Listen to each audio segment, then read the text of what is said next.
guys, and welcome back to Marvel Hub. This is the Gaming Revolution here, and today we are going to be going through the entire Dark Phoenix plot. This is the second to last X-Men film, the next one obviously being New Mutants, before the X-Men are rebooted within the MCU. So the movie obviously comes out on Friday, however there have been lots of early screenings, and in particular parts of the world, you are able to see it right now. I have still yet to see it myself, but I'm going to be going through the plot description over from a user on the Marvel Spoilers Reddit from the Marvel Scoop Master. If you want to go ahead and read it for yourself, I will leave a link to it down in this video's description. With that all being said, let's get straight on into it. So it says, saw Dark Phoenix this week and thought I'd post. The film opens up with Jean in a car and her mum and dad. She plays with the radio and crashes the family car into an oncoming vehicle. Her mum is instantly killed, but her dad survives. Xavier adopts her and her father admits he doesn't know what to do, kind of implied that Charles is influencing the father to make these decisions. It then cuts to the 90s and the X-Men are now government-sanctioned heroes. They get direct calls from the president. They're publicly celebrating. Xavier is eating this all up because some of the X-Men expressed some resentment towards him for it, particularly Mystique, who plans on running away with Beast. The president asked them to save some astronauts. During the rescue mission, Nightcrawler and Quicksilver teleport over and rescue the crew except for one, the captain. It's decided that Jean will maintain the ship's integrity while they rescue the captain. Nightcrawler and Quicksilver make it back, but Jean is left behind and is both killed and absorbs the Phoenix Force, which during this sequence gives me Galactus Cloud PTSD. You get introduced to Jessica's alien creatures. They mentioned an empire they didn't belong to, but I didn't recognize the aliens' design or the empire's name. I half suspect Fox just made some shit up.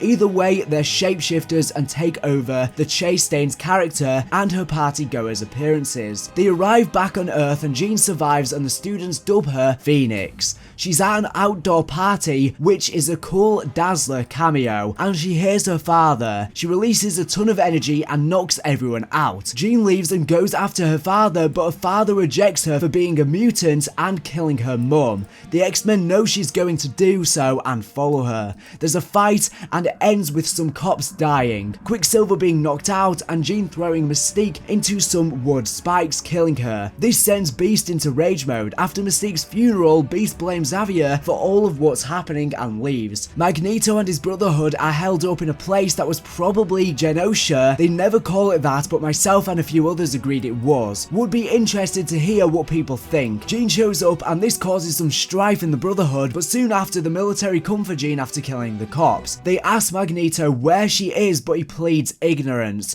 She shows up and fights the military against the wishes of Magneto, who saves them. He tells her to leave. Beast shows up. Him and Magneto unite over their love of Mystique and agree to take Jean out with the help of Selene and Red Lotus, who kills people with the dreadlocks.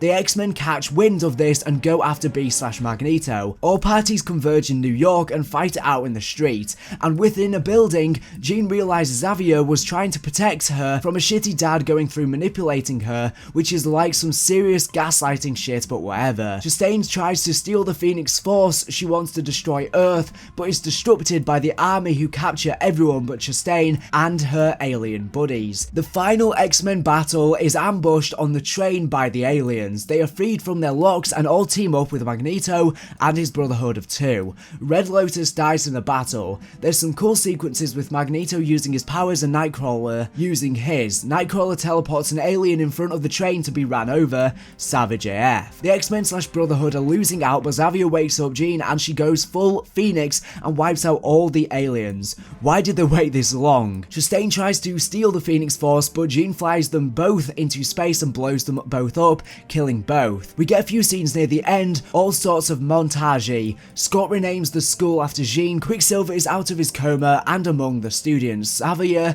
leaves for Europe where Magneto tracks him for a game of chess. The scene then pans up to show a phoenix faintly in the sky. Then for the post-credit scene, there is none. So in conclusion, this film was a real mess. I wish there was more explanation as to why the aliens wanted what they wanted, why Xavier and many of the characters made bad decisions, and why for an important mission Magneto only brings 2 people of his large brotherhood. Lots of lines are delivered with no enthusiasm from the actors, making it boring for everyone involved. So disappointing news, it doesn't seem like Dark Phoenix closes off the X-Men story on a good note before they are introduced, recasted and rebooted within the MCU, but nevertheless, at least we're about to see some good X-Men movies within the MCU, probably in around 5 years or so. It won't be in phase 4, it'll probably be phase 5, where we'll first start to see little bits of the X-Men introduced within the MCU. But anyways, thank you for watching the video, make sure to subscribe if you're not here for the latest and greatest Marvel news and information. So anyways, thank you for watching, and bye.